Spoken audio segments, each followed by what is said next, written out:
अस्सलाम वालेकुम स्टूडेंट्स। आज का जो हमारा टॉपिक है वो सेकंड चैप्टर का फर्स्ट टॉपिक है। आपका जो सेकंड चैप्टर है इसका नाम है सॉल्विंग अ बायोलॉजिकल प्रॉब्लम, कि एक बायोलॉजिकल प्रॉब्लम को हम हल किस तरह से करते हैं, बायोलॉजिकल प्रॉब्लम को हल किस तरह से किया जाता है। अब बायोलॉजिकल प्रॉब्लम क्या है? बायोलॉजिकल हम कहते हैं लिविंग थिंग्स से रिलेटेड कोई भी चीज़ है, ठीक है। और प्रॉब्लम हम कहते हैं मसले को, यानी कोई भी लिविंग ऑर्गेनिज्म से मुतालिक जो मसला है उसे हम बायोलॉजिकल प्रॉब्लम कहते हैं, ठीक है।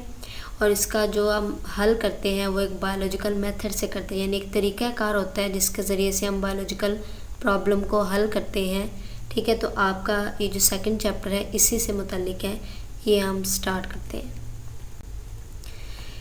सेकंड चैप्टर स्टार्ट करने से पहले यहाँ पे एक डेफिनेशन दी गई है साइंटिफिक मेथड की। साइंटिफिक मेथड किसे कहते हैं? साइंटिफिक मेथड वो मेथड है जिसमें कोई भी मसले को, किसी भी साइंसी मसले को हल किया जाता है।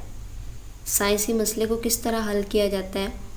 डिफरेंट स्टेप्स होते हैं इसको हल करने के, जैसे एक्सपेरिमेंट्स किए जाते हैं। एक्सपेरिमेंट से पहले जो है हाइपोथेसिस बनाई जाती है, हाइपोथेसिस की डिडक्शंस बनाई जाती हैं, डिडक्शंस के बाद एक्सपेरिमेंट किए जाते हैं, उसके बाद इस मसले का एक हल आता है।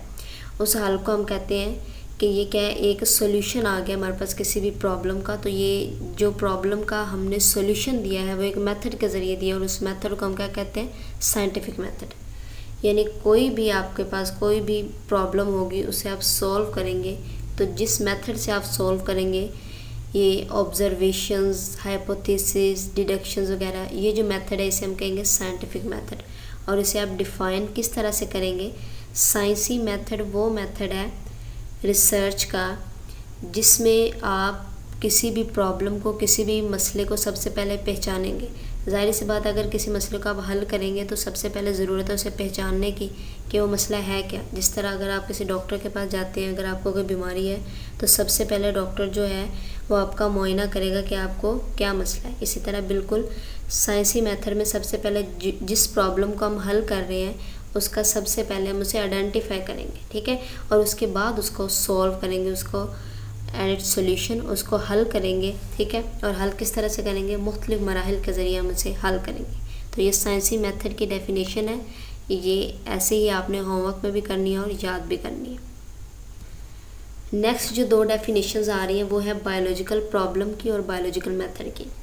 बायोलॉजिकल प्रॉब्लम क्या है? अभी मैंने आपको बताया है, कोई भी लिविंग ऑर्गेनिज्म से मुतल्लिक कोई भी प्रॉब्लम है तो उसे हम कहेंगे बायोलॉजिकल प्रॉब्लम।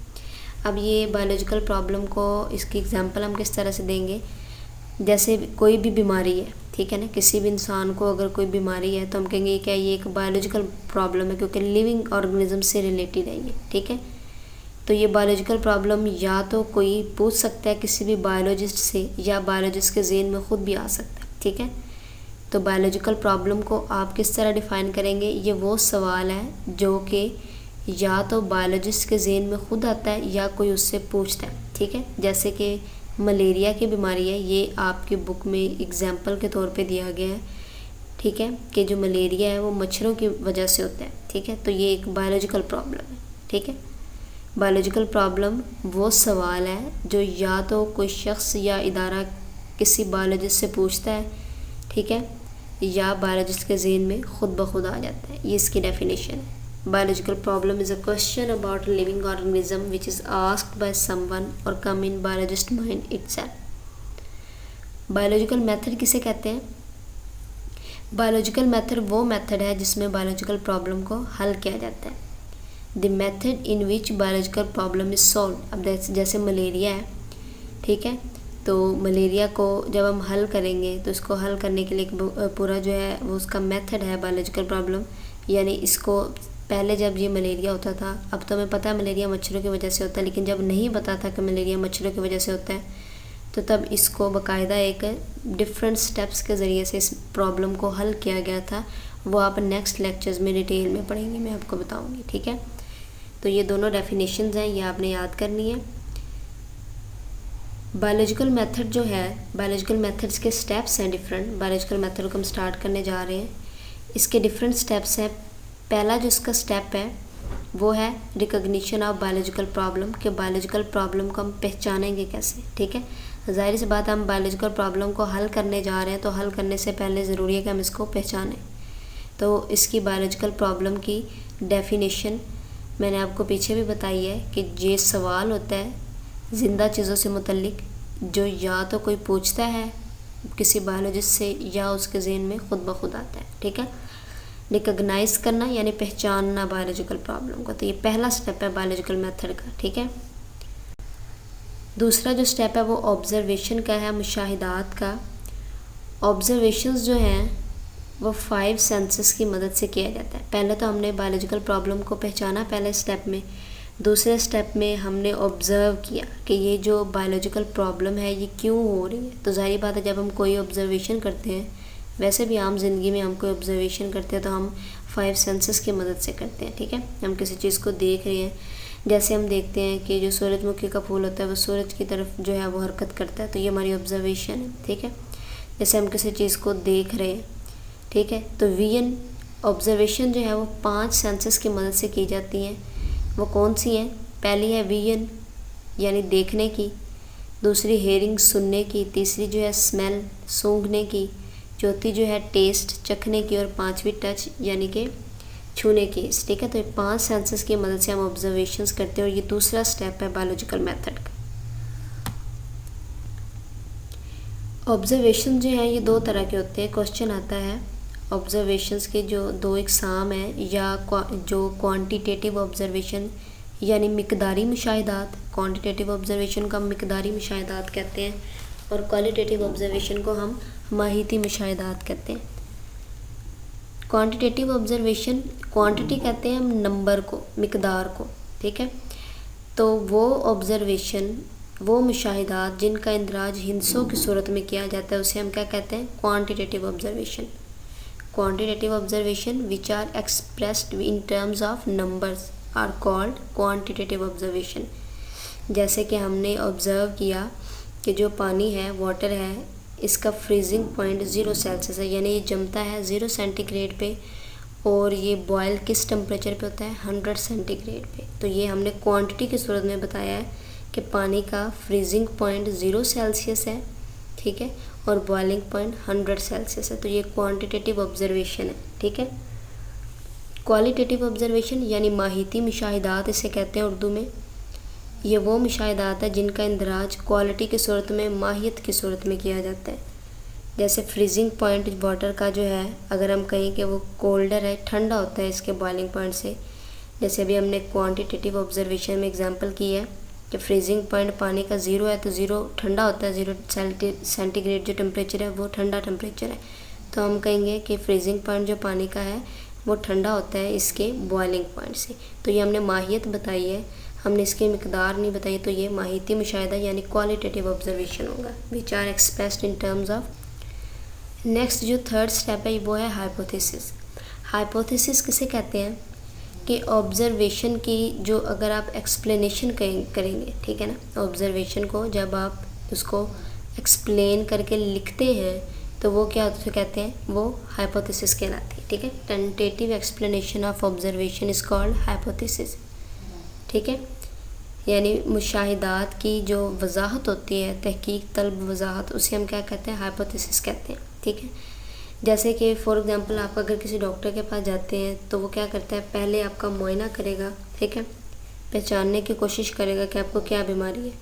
ठीक है, ऑब्ज़र्व करेगा अपने सेंसेस की मदद से। ठीक है, उसके बाद वो आपको आपकी अलामात से पहचानेगा, अगर आपको बुखार है या ठंड है, ठीक है, या आपको जो है नज़ला ज़ुकाम है, तो वो आपको लिख के देगा कि आपको ये मलेरिया हो सकता है इसमें। ठीक है, ये आपको वो एक चिट पे लिख के देता है, फिर आपको जब आप उसका टेस्ट करवाती हैं फिर आपको कंफर्म होता है कि आपको ये बीमारी, लेकिन वो जो आपको लिख के देगा आप इसको एज एग्जांपल हाइपोथेसिस के तौर पे ले सकते हैं कि ये हाइपोथेसिस है। ठीक है, कि जो ऑब्जर्वेशन के बाद आप एक्सप्लेनेशन लिखती हैं उसे आप क्या कहेंगे? ये हाइपोथेसिस है। गुड हाइपोथेसिस जो है, एक अच्छा हाइपोथेसिस किस तरह का होता है कि वो जनरल स्टेटमेंट होना चाहिए, यानी आम स्टेटमेंट होना चाहिए। ठीक है, टेंटेटिव आइडिया होना चाहिए। ठीक है, और ये सिंपल होना चाहिए, जितना मुमकिन हो सके हम इसे सादा लिखें, ठीक है ना। और इसे आप रिजेक्ट भी कर सकते हो क्योंकि ये सिर्फ आपने एक उसको ऑब्जर्वेशन को लिखा है, ये बिल्कुल करेक्ट नहीं होता, हो सकता गलत भी हो। जैसे डॉक्टर अगर कोई लिख के देता है कि अलामात से मुझे ये बीमारी लग रही है, हो सकता है जब आप उसका टेस्ट करवाएं आपको वो बीमारी ना हो, ठीक है। तो इसी तरह हाइपोथेसिस जो है वो करेक्ट हो भी सकती है और नहीं भी हो सकती। तो ये हाइपोथेसिस की प्रॉपर्टीज़ हैं।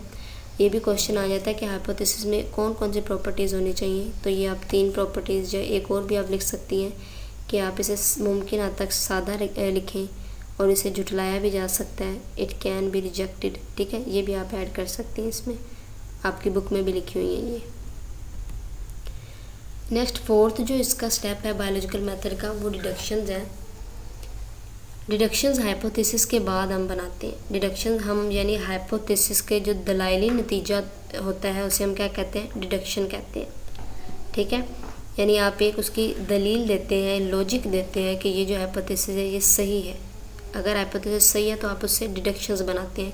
डिडक्शंस बनाने के लिए आप इफ़ एंड देन के वर्ड्स यूज़ करते हैं। जैसे कि फॉर एग्जांपल आप कहते हैं कि if one plant need carbon dioxide for photosynthesis then all plant needs carbon dioxide for photosynthesis, ठीक है। यानी आपने लॉजिक दिया है कि अगर एक पौधे को चाहिए कार्बन डाइऑक्साइड तो जाहिर सी बात है बाकी पौधों को भी चाहिए होंगी कार्बन डाइऑक्साइड फोटोसिंथेसिस करने के लिए, ठीक है।